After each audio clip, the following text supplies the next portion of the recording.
Good morning, everybody, and welcome to another session in our webinar series of Tomorrow is Beautiful. And today, our main feature is online learning, the new normal in education and training, with our host, Andries Fourie.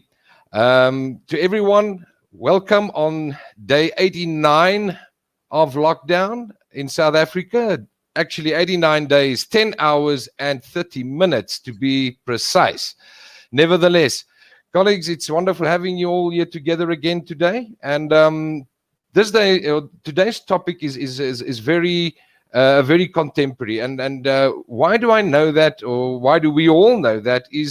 And I don't have to enlighten you about recent happenings and how we've been kind of thrusted into this new world, specifically looking and considering education and training.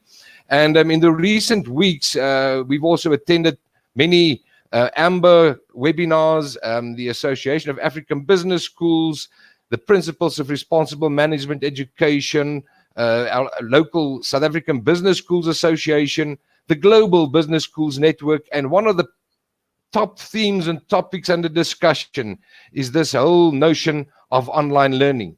And there are so much happening in that space. And, very, very suddenly, and in some instances, or many instances rather, at a knee-jerk rate, because many institutions weren't properly prepared for this. But it's wonderful today that Andries, extremely experienced in this space, are going to share some of his insights. And perhaps just very briefly, Andries has a career that journeyed through multiple specialist positions in the banking industry, among other learning and development, knowledge management, and innovation management. Later moving into the academia as a lecturer at the Vaal University of Technology, then innovation manager at a state-owned development finance institution, and then in 2015 returned, very thankful for that, to academia as today a senior lecturer with our prestigious business school. Colleagues, just briefly, Andries specializes in innovation management, innovation strategy, foresight, creative thinking skills, instructional design, learning materials development, knowledge management, business strategy, workshop facilitation, training. He's also an avid musician and corporate culture assessment. So besides multiple international certificates, he holds a bachelor's in business administration in industrial psychology, a postgraduate diploma in technology strategy and innovation, and a master's degree in future studies. Also currently involved with his doctoral studies in that space. And Andries' primary hobby is playing piano and the church organ during church gatherings. It's such a pleasure to have Andries here this morning. And without further ado, I'm handing over now for Andries to share his insights with us. Andries, welcome and thank you very much. Thank you very much for that introduction, Kobus, and welcome to all the people viewing this. I look forward to some interaction and questions. And like Dr. Kobus rightfully said, there was some knee-jerk responses, and I think we are in a fortunate position that the knee-jerk was not that severe for us. And so I'll give you a brief background on how MOPOC actually was able to respond to this very challenging time in the learning space. So briefly, where are we going for this presentation? Obviously, a MOPOC, a business school or an educational institution. And no presentation is good without some theory. And I'm not going to bore you with a lot of theory. I'll just give a brief background and perhaps take you a bit down memory lane. And then I'll tell you a bit about the MOPOC journey since 2016, and without divulging too much, give you one or two examples and more screenshots of what it was happening in the last couple of months, especially here at MOPOC Business School. So without wasting too much time, that are the three things. I don't think everybody always experiences an agenda so short to a presentation. So here it is. Let us go back to the thinking about how we experienced learning and the delivery of learning, especially at tertiary institutions many years ago. And I'll take you back. We were originally familiar with the normal that we called at that time the contact learning. So students came to class and they attended lectures, went back to the dorm room, studied a bit, went to the library, went to the cafeteria, and all at some student interaction. But then always universities also realized that there was a need for people that were not able to come to these central universities. And as you know, in South Africa, the University of South Africa was at that time, probably years ago, a leader in the way distance learning was delivered. And I was in the fortunate position, the greatest experience every time that you register for a semester or a year, then you get this parcel stacked with books and you've got all these things that you have to go through, and then you get the schedule of assignments and handing them in. And that was the original experience, contact learning versus distance learning. And there wasn't really a space where we could share. So if you're a distance learning, you had the tutor letters, and that was pretty much the contact you had with your lecturers. So very much self-paced on your own, a bit of a lonely journey. And then technology started emerging and something came up which they call online learning or e-learning. Now, the interesting thing, a lot of people in today's life experiences understand e-learning already in a bigger context than when in the early 90s, early 20s, or the transition in that period. Distance learning or e-learning, online learning, primarily contained an asynchronous environment. So what I mean by asynchronous is the fact that content was delivered via digital platforms. So instead of getting this parcel full of books and study guides and tutor letters through the mail, you had access to all of this content in a digital platform. You could access it easy through that platform. But the mode, especially in the early 2000s when online learning or e-learning emerged quite dramatically, was still very asynchronous. So if a student had a query, you still needed to post a question and hope the lecturer responds within 24 hours or 48 hours with whatever it is.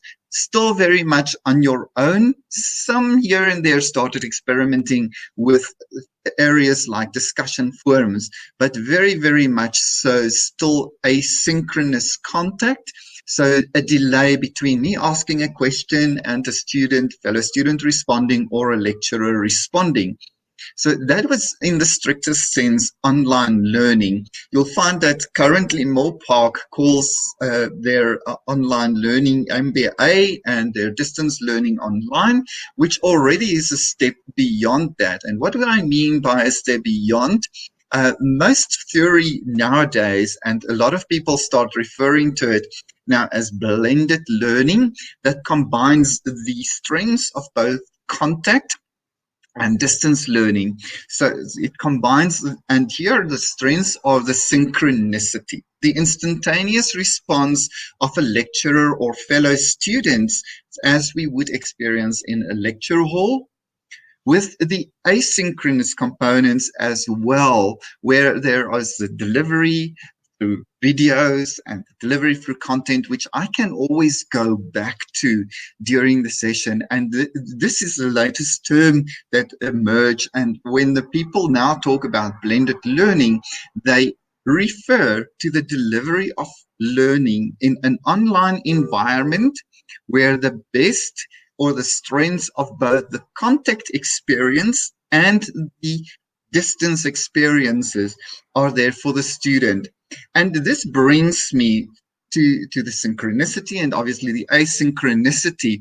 And this brings me to almost, there's not a slide about that, but learning styles. We know that there are students who love learning on their own. And we know there are students who love learning with fellow students.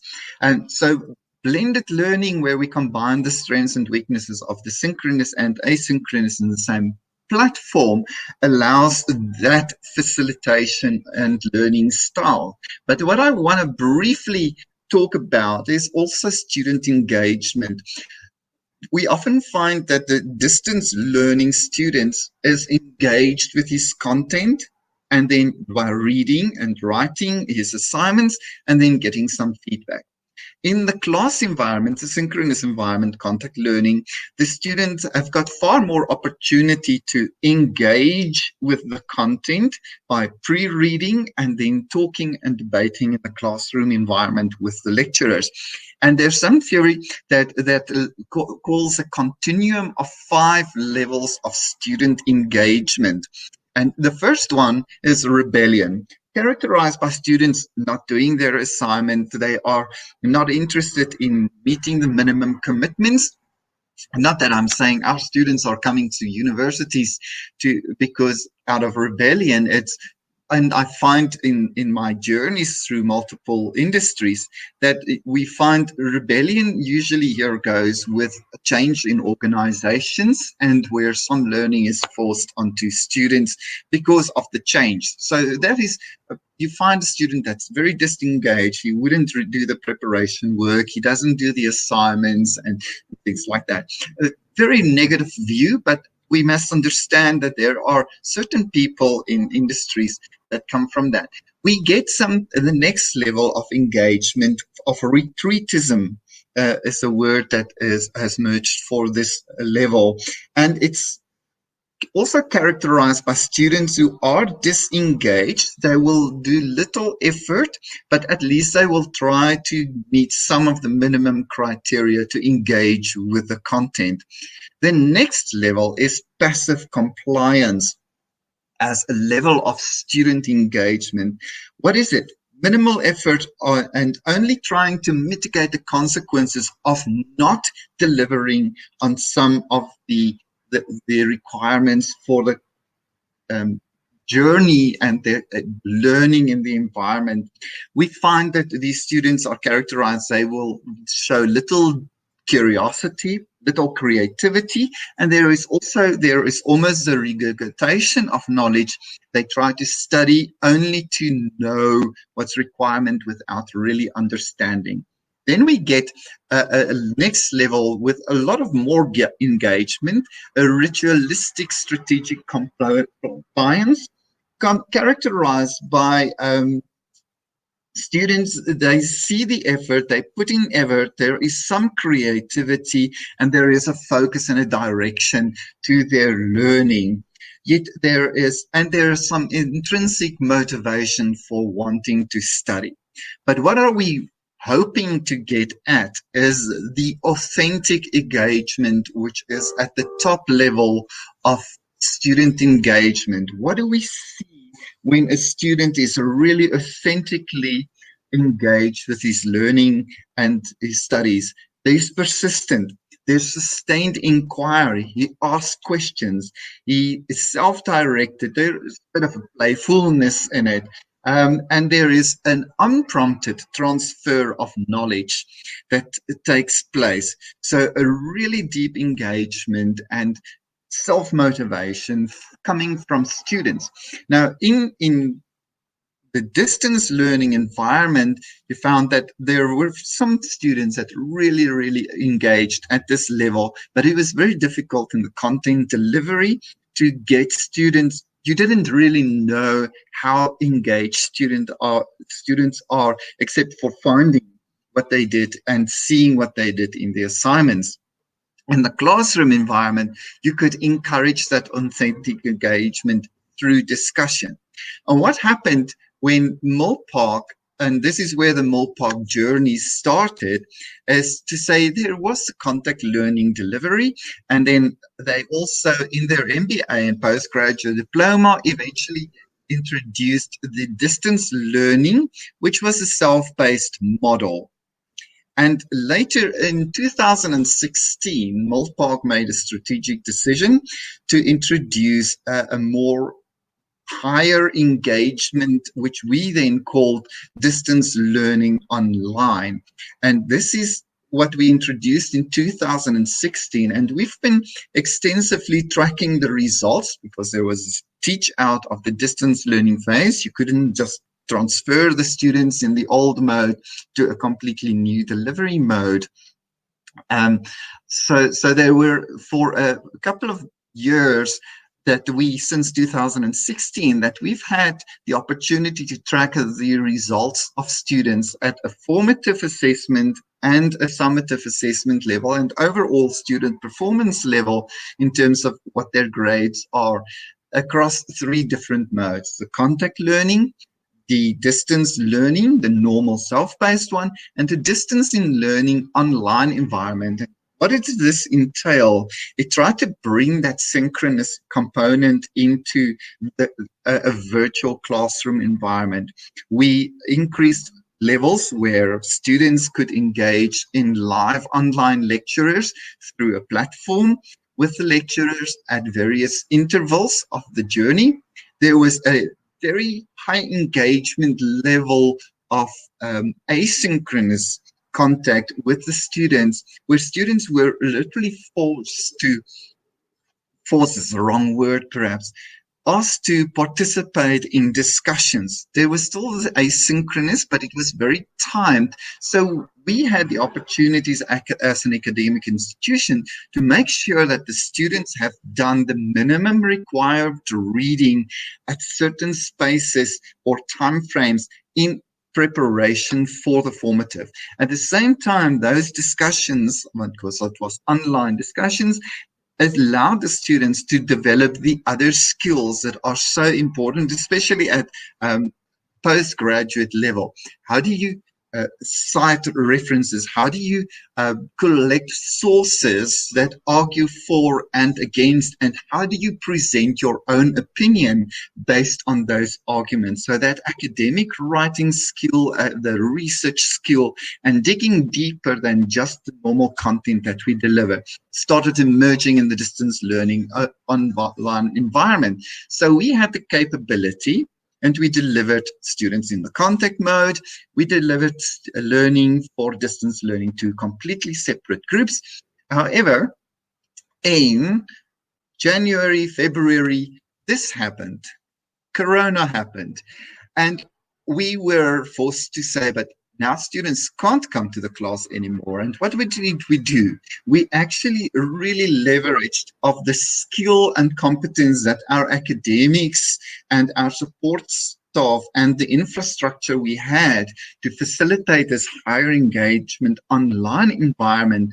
And we transferred that to the contact learning. So literally within a few hours from the decision being made, Milpark was able to deliver a contact learning experience in a virtual environment for our contact learning students without an interruption in the content being delivered, without our time frames. So there was literally no disruption to the schedule.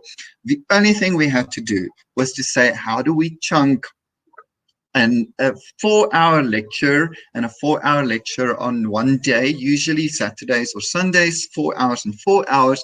How do we chunk this? You can't keep people online for 8 hours. And how do we build in that interactivity that took place in the classroom and transfer it to a virtual environment? But that convergence of the synchronous and asynchronous for our students actually was almost seamless. The only experience was, and challenge for our students, was to say that, no, I don't come to class, I can't see my fellow students, and I can't drink the coffee with them. But in all other aspects, they still had the same level of interaction. We didn't lose contact hours, even though it was spread out a bit. And that is what COVID allowed us, or how our technology and our infrastructure. And you'll see my presentation here shows a convergence sign that says, but perhaps would we need 2 different modes in the future?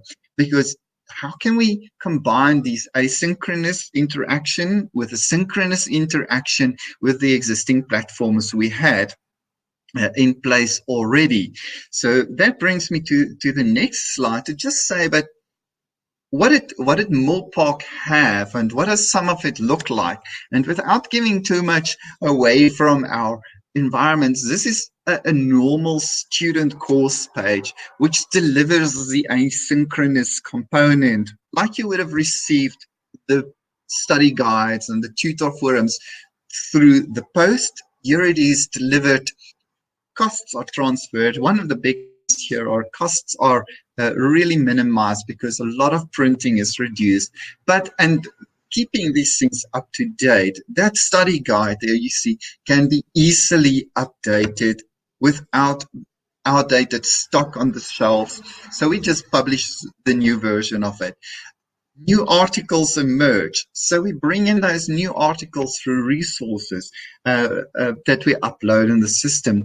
So the academic can guide the students towards the latest research without having to write extensive letters, post a link or post a journal article or a video. There is you'll see there in this little example screenshot, that is actually a video link to a video in YouTube that we just added to say, but here's an interesting discussion. So it brings in a lot of richness, which was not possible in hard content delivery through the post.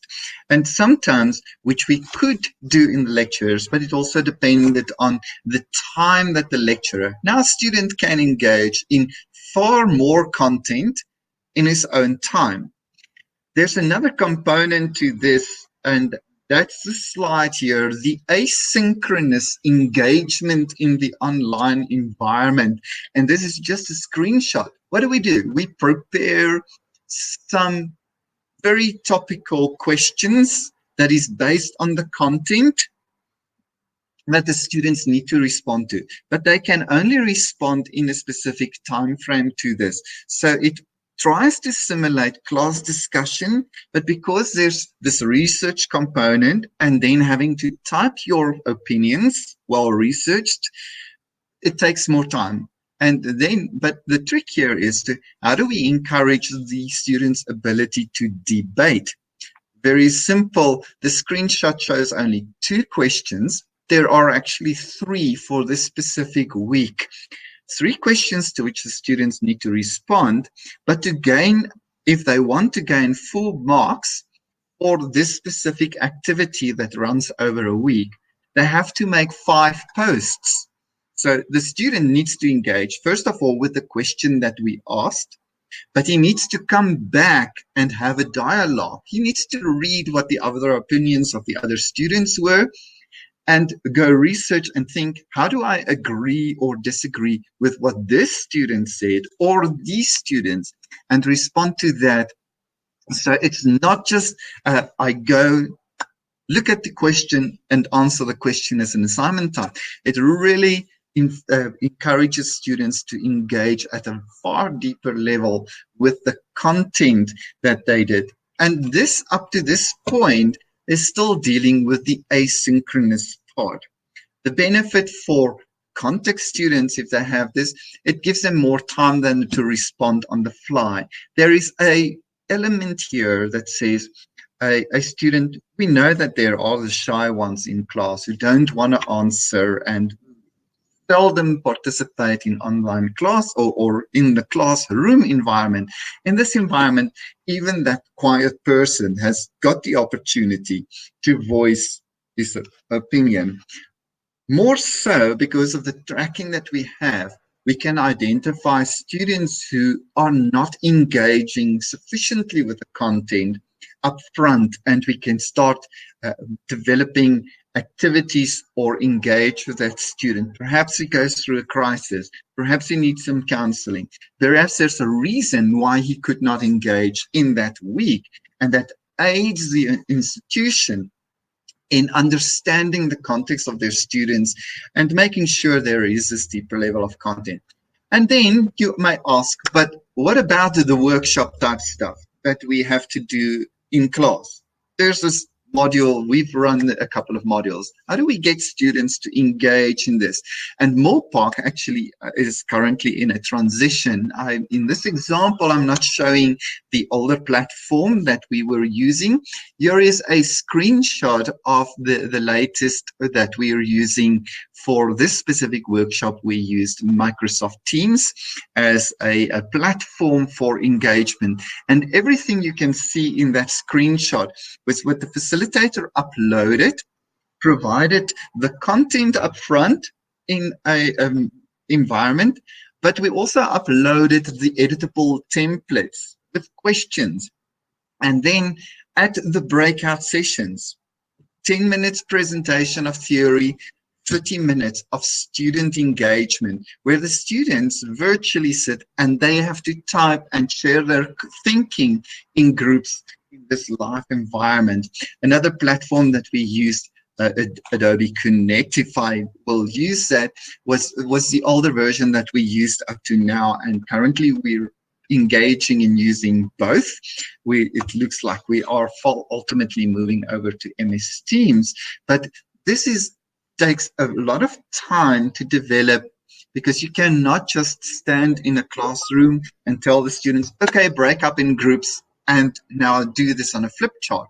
So there is a bit more preparation and careful thinking, and also careful timing here, because we can go a bit over time when you're in class and the students can break away and go sit around the coffee table. Here they need to engage in that session. And that brings the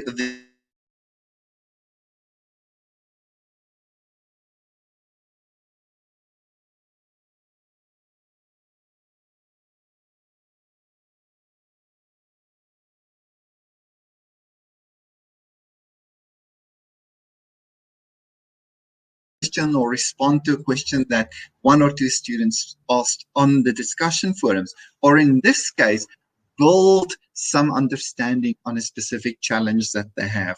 So here is a synchronous workshop that the students are running. What do we do with students? Currently, we are running a whole lot of modules that have got group presentations as an assessment strategy. What did we do?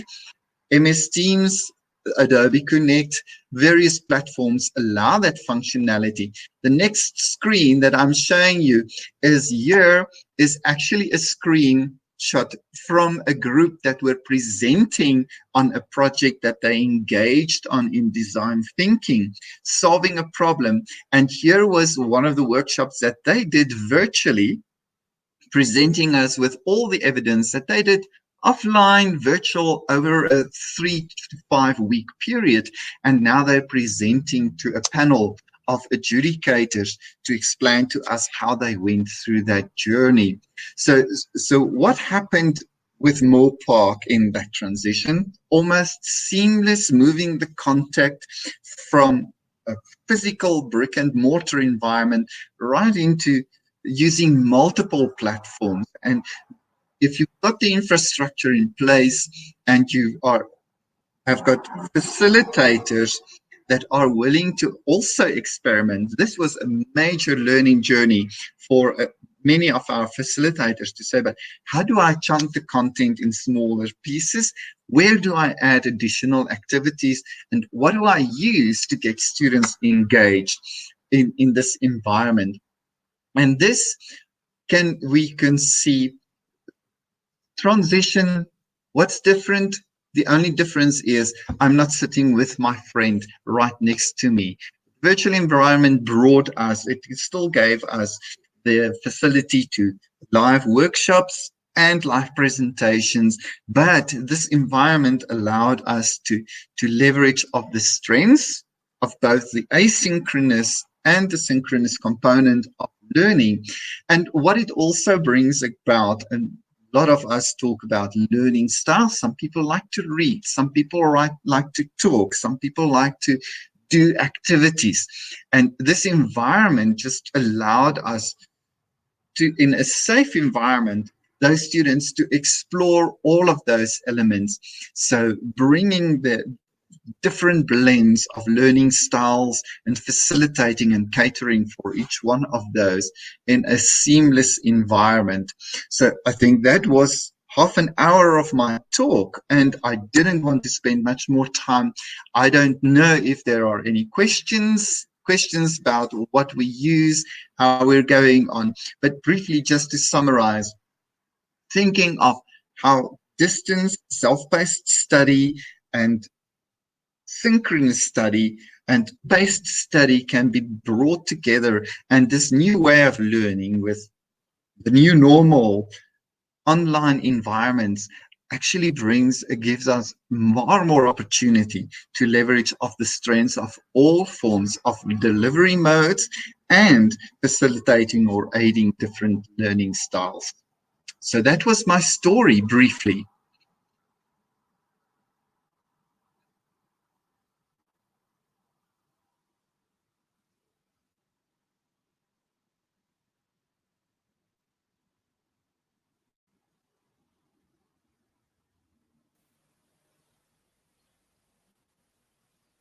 Hello, am I back on stage?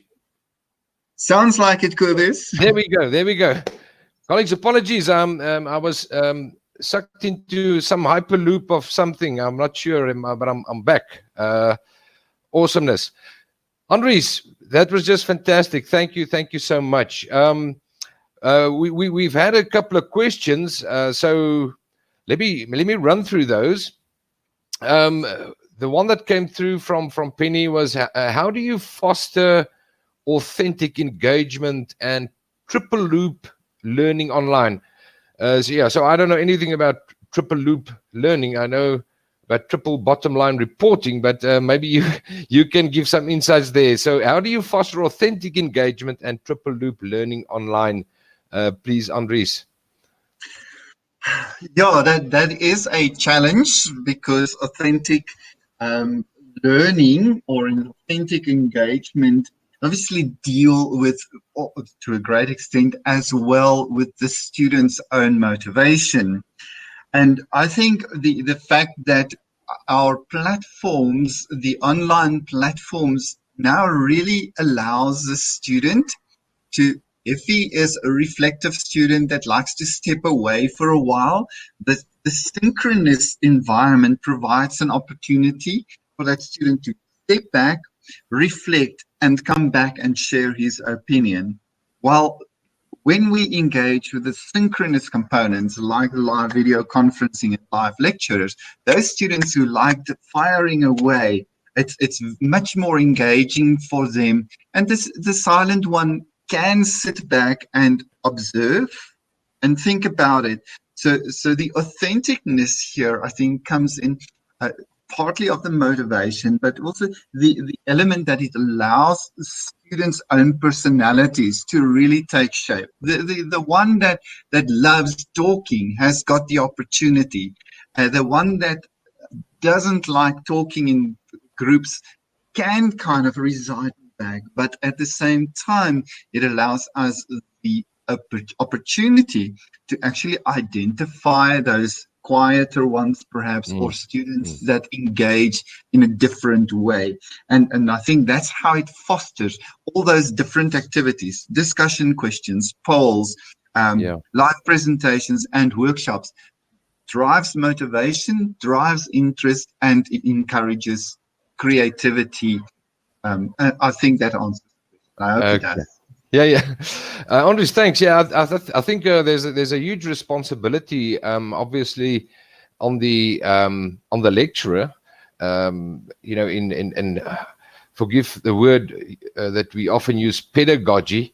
The way that you teach in this particular environment, and I agree. It is a lot to ask, but there are many. And in your own instance, and some of my other colleagues, very experienced already in being very creative in ways, in drawing the people really into the discussion, and a desire to participate and to contribute. Well, Andries, we've got another question here from Leolin. What has the results on performance been over the last 4 years for our postgraduate DLO students? That was, I actually thought of talking about that after I've created the slides over the weekend, and I meant to mention it. I was in a fortunate position to have been tracking all these results since we introduced it and do some statistical analyses. And what we found last year when I presented at a conference about this was to show that there is a dramatic increase in the overall results of the distance learning online students prior to 2016 and during the phased out process or phasing out process of the distance learning.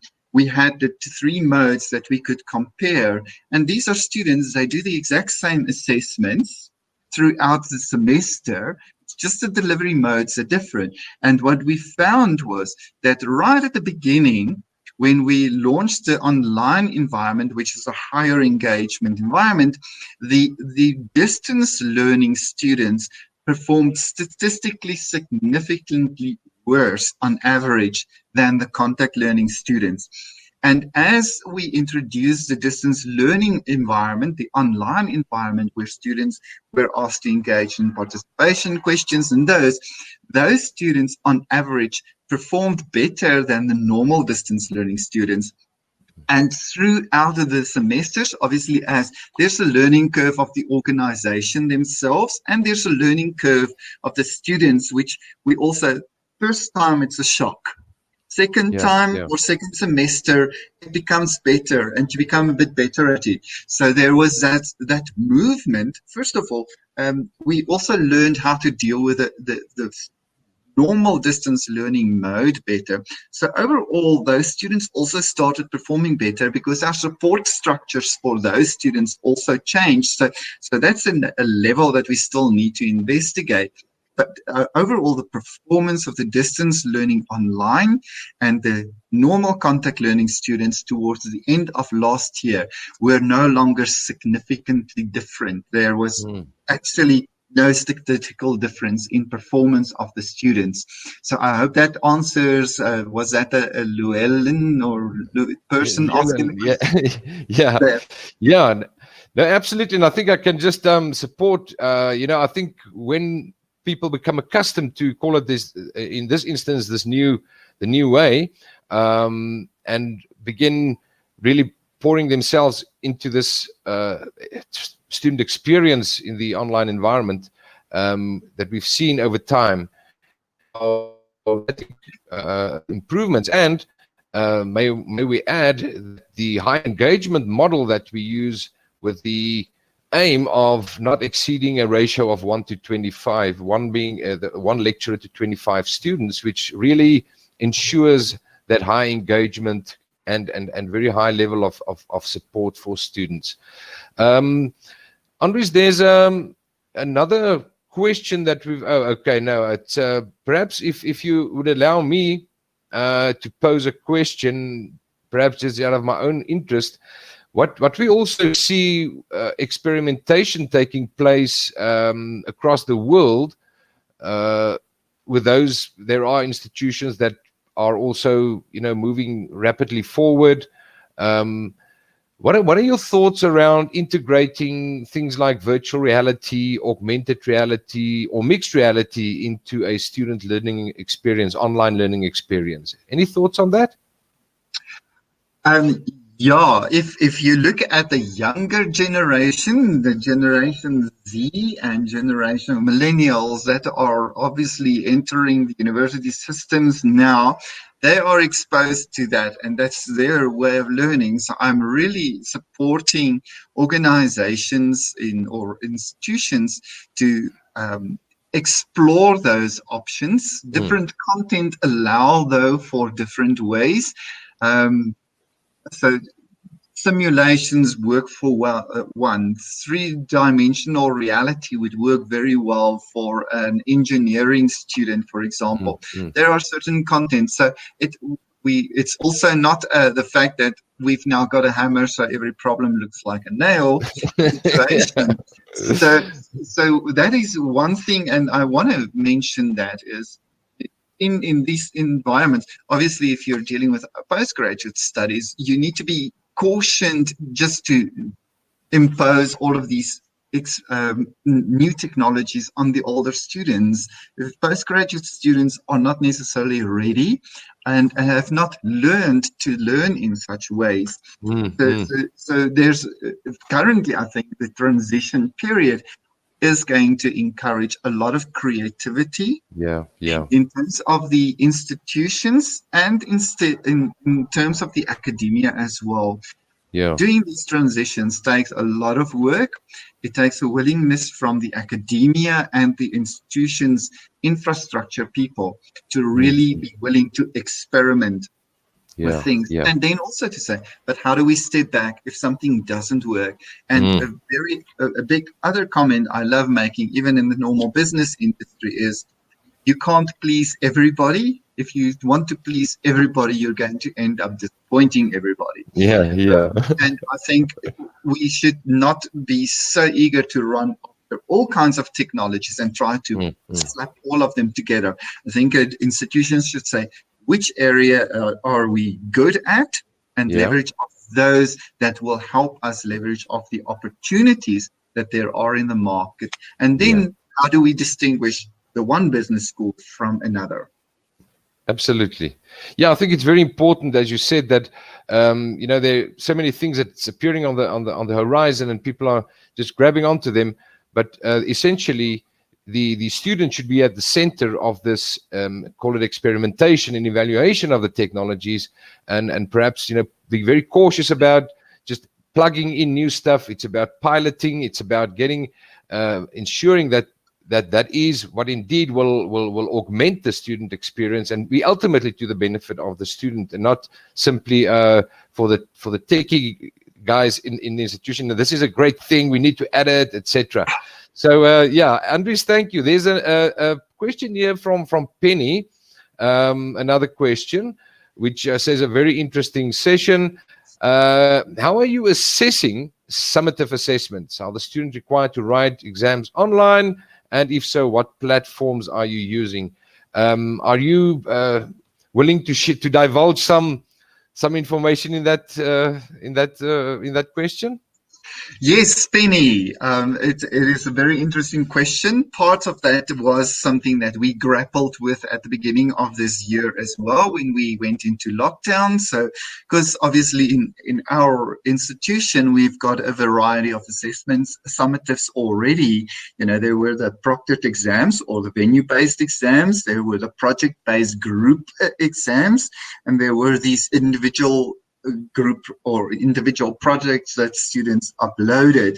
So in this, especially in this period now, we transitioned, and the model that we currently now use, it's content dependent as well, to say, and content here really says, would a time-based exam that the students still upload be necessary, or would a more long-term project-based or research-based assignment do the work for the student? So a very fine balance to ask the question, what is the content and the skill embedded in what we're trying to teach demand? Should he be able to do it? And then what are the possibilities of also students copying from each other? I preempt that would be the following question is, but how do we prevent students then from copying from each other? The first one is a timed exam. So one that we do, the students still upload,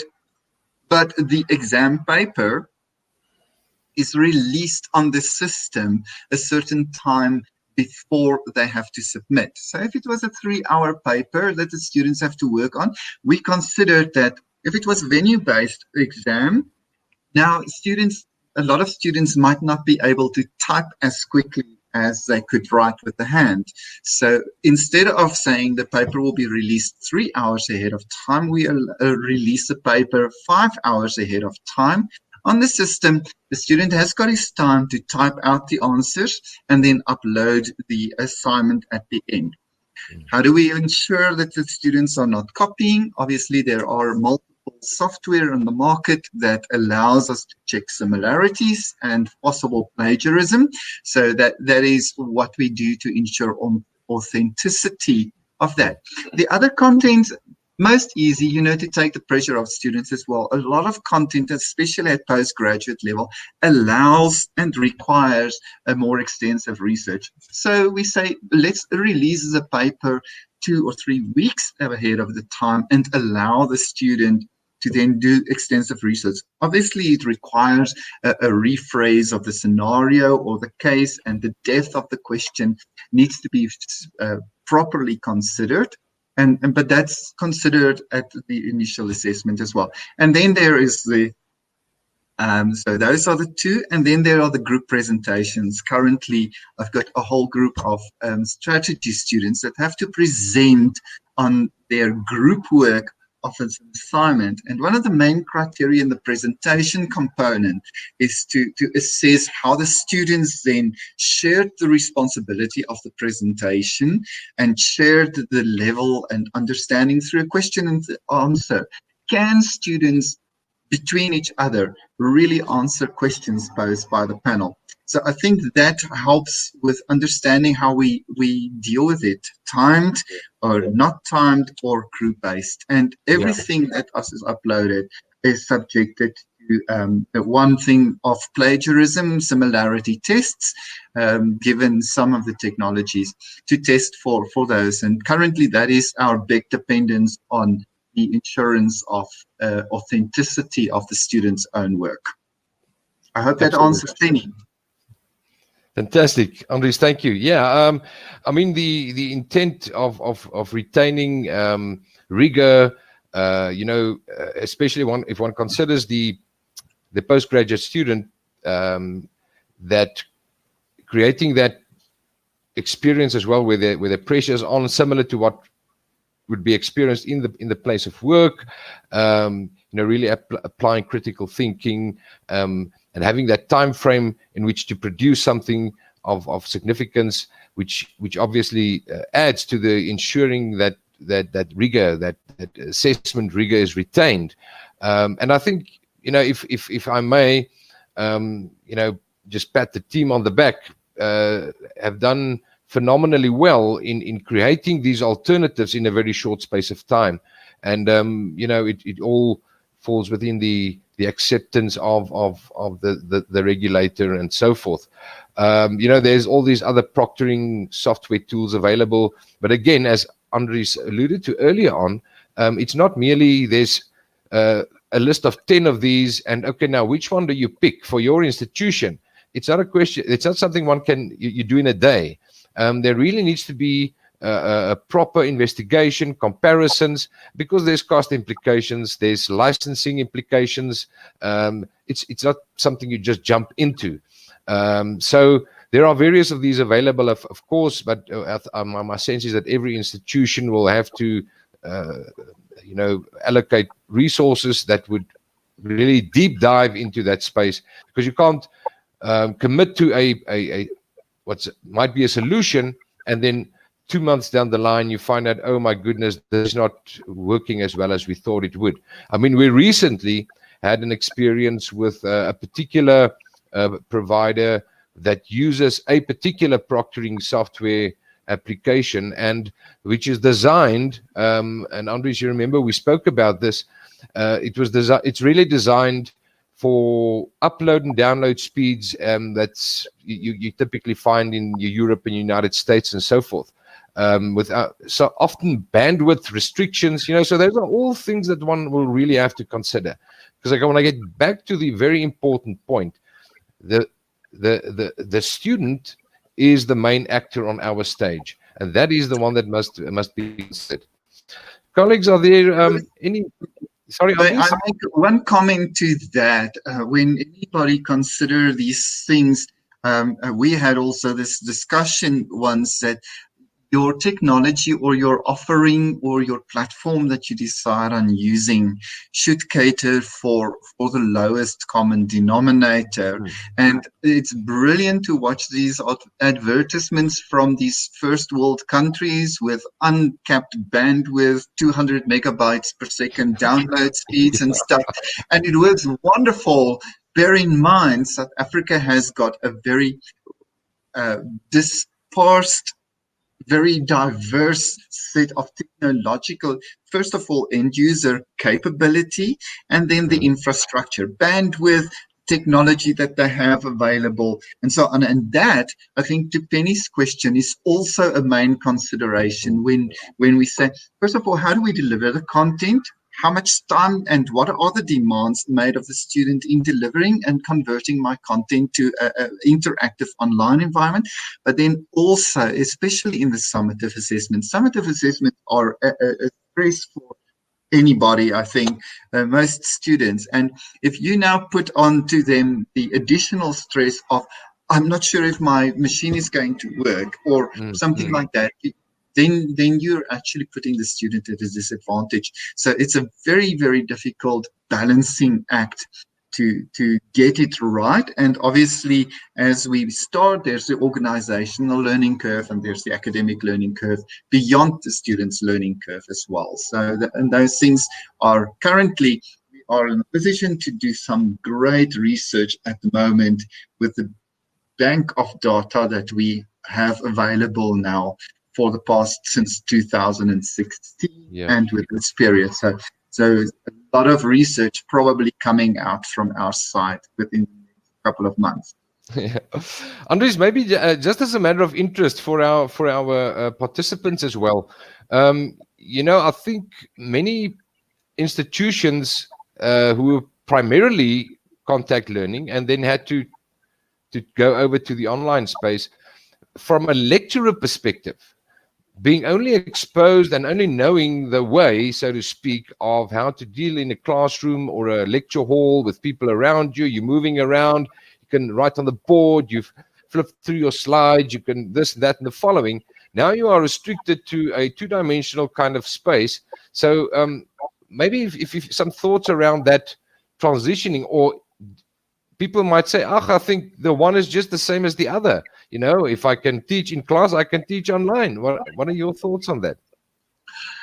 No, definitely not. It takes a lot of experience to careful thinking. I'm not saying that you can't do that, but just to transition quickly, I think there are a few fundamental guidelines that anybody that was used to primarily contact learning in a class environment is to learn, is to reduce the amount of content on any presentation they do. Sometimes we find we love putting a lot of the text that we find in the prescribed text on screen.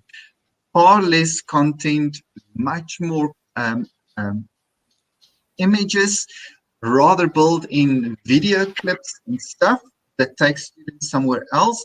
And then a very important thing is something that breaks the attention. It is extremely tiring for students to sit in this two-dimensional space. It's just as tiring for the lecturer to deliver in a two-dimensional space. And you can, at least in class, you can see some students are dropping in energy levels. Now you can't. You don't know if he's not doing that. So a great trick that I proclaim or recommend to anybody is to say, after every third slide, if it's a relatively content-heavy thing, build in a little activity that relates to the content but makes the students think or quickly answer a question, or a little poll. About literally every 3 slides, put in something that breaks the attention from I have to sit and listen and stare at the screen and just think a bit. And that is one of the things, and that is where the chunking of information come in. I think it takes more time to deliver online by synchronous than it takes to deliver content synchronous in a classroom. So any institution considering going very synchronous online, we'll have to consider perhaps to add 2 or 3 hours at least to a 12, let's say a 32-hour context session. They might need to expand it to 35 or something. So that's a consideration. Fantastic. Andries, thank you so much. Colleagues, I just note on the questions that there was also a question that will there be a recording? Most definitely. The sessions are all recorded and available using the same link after the session has been completed. So for those interested in having a look at this again. But I think, Andries, just from my side, thank you so much for sharing your insights. For many of our colleagues across the globe, this is also a new frontier, experimenting as they go along, and we are also experimenting, but we are very fortunate in that we have the expertise with us, and that we've been exposed to this kind of reality, or this context rather, for a number of years, and the way that we can also apply is based on the things that we have learned ourselves, even as being students in that kind of online learning environment. But it was really a fascinatingly valuable session. If there are anything that comes out after this, colleagues, I'm sure that Andries would be willing to answer it to an email or so. And if you want him for consultation, you'll have to get past me first. So I'm just tongue in cheek. So for everyone's attendance, and there we have the link for the feedback, please. It's very important for us as well, because we really need your input, as we also endeavor to improve, to bring to you what is relevant and what is contemporary as we all navigate this very uncertain future. But to our star of today, Andries, again, thank you very much. Wishing you all the best as well. For everybody that attended, thank you for the time that you've invested in spending time with us. We're really thankful for that. Wishing you all the best. Take care of yourselves, and remember, tomorrow is beautiful. And we look forward to seeing you